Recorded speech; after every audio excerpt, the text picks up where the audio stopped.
ஆடி மாத அம்மன் வழிபாட்டில் பெரியகுளம் தேவதானம்பட்டிக்கிட்ட இருக்கக்கூடிய மூங்கிலணை காமாட்சி அம்மனை பக்தி செய்யலாம். அவள் அசுரனை அழித்துவிட்டு மிகவும் உக்கிரமாக வந்திருக்கிறாள். அவளை ஒரு ஆடு மேய்க்கும் சிறுவன் பார்க்க அவனுடைய பார்வை போய்விடுகிறது.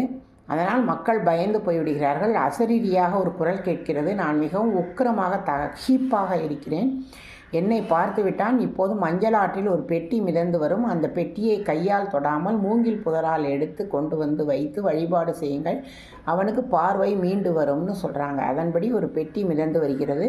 மூங்கில் புதர்களால் அதை அப்படியே எடுத்து வந்து இங்கே வைத்து வழிபாடு செய்கிறார்கள். மேலே புல்லால் மேய்ந்த கூரை.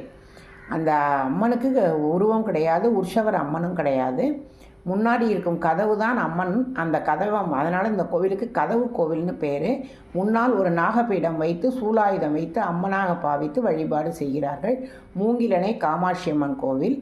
இந்த குலதெய்வம் தெரியாதவர்கள்லாம் இந்த அம்மனை தங்களுடைய தெய்வமாக, குலதெய்வமாக வழிபாடு செய்கிறாங்க. இன்றைக்கும் ஆண்டுக்கு ஒரு முறை கூரை வேயும் போது கண்களை கட்டி கொண்டு தான் கூரை வேய்வார்கள். கூரை புல் கூரை கதவு. இதுதான் கோவில். கதவணை மூங்கிலணை காமாட்சி அம்மன் கோவில். இந்த கோவிலில் தேங்காய் உடைப்பதில்லை, அதே மாதிரி வாழைப்பழம் உரிப்பதில்லை. மிகவும் கண்கண்ட தெய்வம் மூங்கிலணை காமாட்சி அம்மன்.